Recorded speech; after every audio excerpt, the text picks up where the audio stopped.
Hi there, my name is Camila Dominguez and I'm with Bam Smack Pow. Thank you for being here with us today. Huge fan of all three of you. Thank you. Thank you. I have a question for Mary. So throughout Star Trek Discovery, Tilly has shown significant growth, both professionally and personally. I myself wrote a huge editorial on how she is like the best Star Trek character ever written in history, in recent history in the franchise. Um, and as we approach this final season, how can you can you share some aspects of her evolution that you found the most rewarding to portray? Yeah, thank you. And cool article, gotta read it. I I think what was interesting to me was like when I first encountered this character, this was like a very achievement driven girl who didn't have a lot of social graces, but like knew that she needed to achieve. And there was kind of this like big reversal for her as time went on, where actually what I think she began to realize who she really is somebody who cares most about relationships and the community that she builds, and who actually like wanting to be a captain, wanting to achieve all of these things was a relic of a person that didn't really have anything to do with her anymore, that had to do with like maybe not such a great relationship with her parent. But after losing so much and after, leaving one version of a timeline, leaving all those people behind, had a chance to kind of like change her mind and reevaluate who she was in terms of what was going to make her happy. And that has led her to kind of becoming a teacher at Starfleet Academy.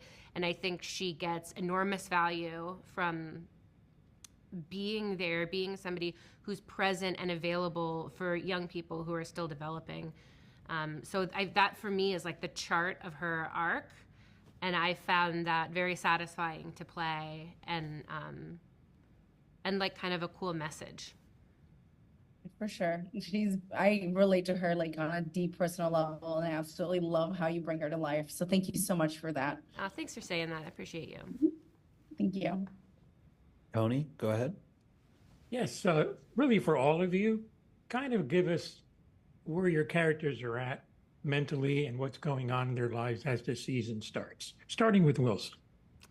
Hi. Hi. I think there's been a few months have passed when we re-meet our heroes at the opening of season 5, and I feel like as you look around that everyone is in a much more stable place. In terms of how they feel about themselves and their place on the ship and in this new future. I mean, we've definitely gotten the kinks out of being 900 years away from everything and everyone we love. So when this mystery finds us, we are well suited and well prepared to take on this task. So in terms of Hugh, I think that means that he continues to ask these existential questions, these big life questions. And as a man of science, it's always more comfortable when there's a yes or no to these questions. And really his journey this season is about finding grace in the unknown, in the questions that are incapable of being answered, and what that means for him in the way that he views his life. Avery, go ahead. For Tilly, Oh, sorry about that. oh, sorry, did you? No, you go Please. ahead. I apologize. You guys go ahead. Tilly comes back to Star Trek Discovery, and is trying to figure out how to get through to her students who have become isolated from growing up during the burn. And she's trying to figure that out, how to help them with that. And Adira is in a much more confident state, I think, with their position on the ship than we have ever seen them. And they're taking on more responsibilities. They're being given more things to do, and kind of being pushed a bit more in a way that I think they wanted to be pushed. And on the side, dealing with some personal issues and just some emotional stuff. I think that they do a lot of self-reflection at the start of the season. Thank you all. Avery, go ahead. Hi, I'm Avery Kaplan from Comics Beat. My question's for Blue. I'm curious if you've had any especially memorable interactions with Trekkies since coming onto the show. Oh gosh, yes. I like. First of all, the best possible interactions, because the fans of our show and Trek fans in general are just like the best people in the world and are so kind and caring and compassionate. The best experiences that I've had are something that I did not expect to happen, but because I would get messages from other trans people, which is amazing. What I was not really anticipating was getting messages from parents of trans kids who would watch the show and say that it was helping them to better understand their kid or have more transparent interactions with their kid or with their family member. And that to me means more than anything else I've ever heard has meant. It's just not something I ever expected, especially struggling with my own parents as a kid and still now a little bit. That's crazy to me that I had some small part in that and that it could have that kind of effect. But yeah, that's definitely the most meaningful to me. Thank you so much. Ashley, to you. Hi, I'm Ashley Thomas with fangirlish.com. My question is for Wilson. One of the things I admire the most about Dr. Culber is his empathy. Last season, we saw him struggling with the emotional burden of counseling. I was wondering if you could tell us a little more about what it was like to play that emotional struggle. Harder than I anticipated. First of all, thank you. But it was as an actor, it was harder to play than I had anticipated it to be, mainly because we were shooting that season during the COVID year and we were in Toronto and everything was literally shut down and there was a lot of, a lot of questions out there and, it was a moment of high anxiety and I personally was feeling a lot of it myself. So then to be asked to come play a scene in which my character himself is dealing with that anxiety was a challenge because, I was anxious about playing anxious. So, but luckily that episode was actually was directed by Lee Rose, who I have a close relationship with. She's a friend of mine and I had complete and utter trust in her. So, I also know from working with her through the years that if I'm not getting it, she's the first person to come up to me and be like, that it's not it, let's try something else. And she was so happy with what was coming across that I was okay. But, I think that scene really resonated with a lot of people when it first streamed because there were a lot of people in that moment in time who were trying to take care of not only themselves, but trying to take care of everyone around them, their children, their coworkers, their community, their neighbors.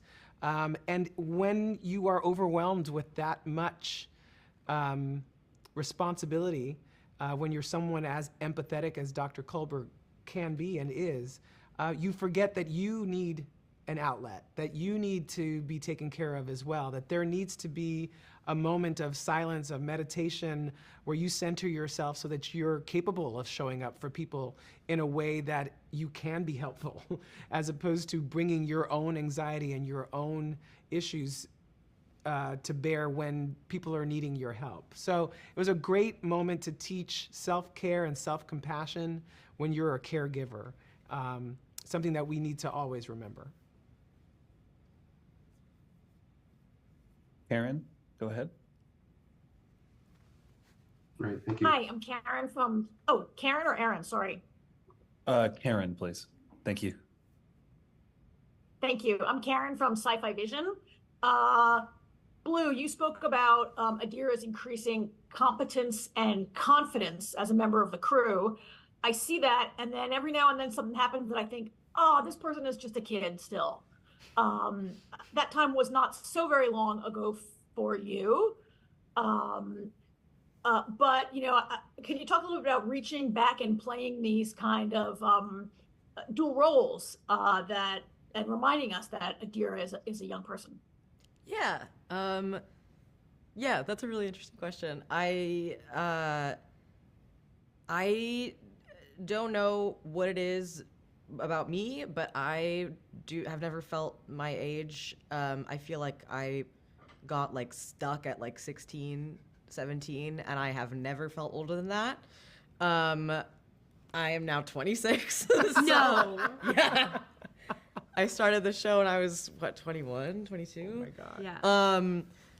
And I still feel very I think I just feel very connected to my like inner kid, and my dad is the same way.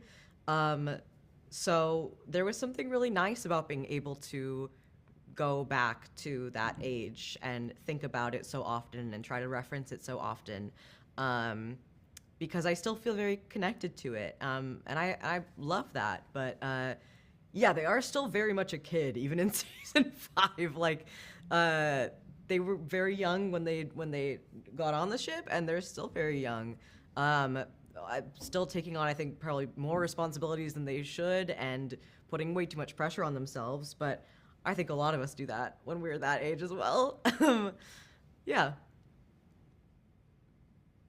Well, I love what they are going through in these first few episodes. I'm looking forward to seeing all of it. Thank you. Thank you. Anthony, go ahead. So this season introduces Callum Keith Rennie to the cast as Rayner, and you guys talk about like what he brought to the set and his scenes, because as watching what I'm seeing, I'm getting some the Lorca, Jason Isaacs flashback vibes. I'm wondering if you guys felt that on set, and what he and Rayner brought to the season. I think Rayner brings some much needed grumpiness and curmudgeonliness. A lot of us are very like starry-eyed optimists, and it's nice to have just an old battle axe. So that creates just like really fun dynamics between that character and the rest of the crew who are used to working together, who run like a clock. And now there's this person who's highly competent, but has a very different conversation style, problem-solving approach. And Callum is a great actor and really fun to work with, and an absolute maniac. And so that was really fun. This was like great new guy to bring into the fold, and I think people will really enjoy his character and the dynamics it brings out of everyone. Yeah, he was so much fun to work with. Aside from his funky ears that he brought to set every day, I think what was fun to watch is how this character has to fit themselves into a new power structure, right? This is, the way that Burnham runs that ship is unlike the way that most ships are run. It's a soft power. I hate that word, but it's the best way to describe it. How does someone who has a bit of an aggressive, combative style of leadership fit themselves into a power structure in which there's less power coming from above and more of a center out power structure. So it was fun to watch that character navigate this new power structure they find themselves in. Aaron, go ahead. Thanks. My name is Aaron from TrekCore.com. Now that the show is over, at least from your roles from performing, what do you see looking back on it that you might have learned the most about yourself or about your acting craft during your time on Discovery?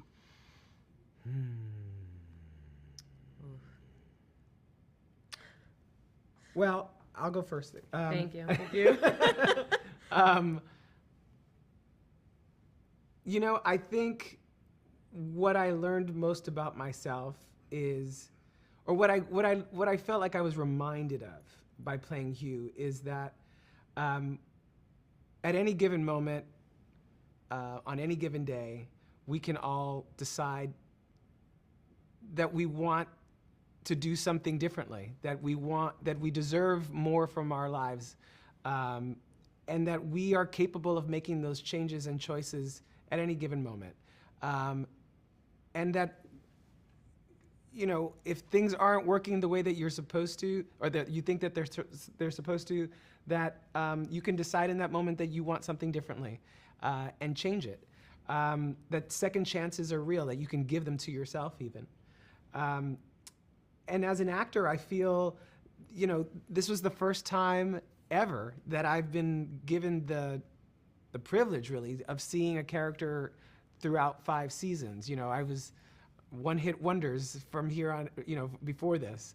And it was really gratifying to see him grow and to see his change from season to season. And I knew where I wanted him to end up when it was all over. And despite the fact that we didn't know this was going to be our last season, I'm so gratified by the fact that who I envisioned him to be at the end of the series really shows up here at the end of season 5.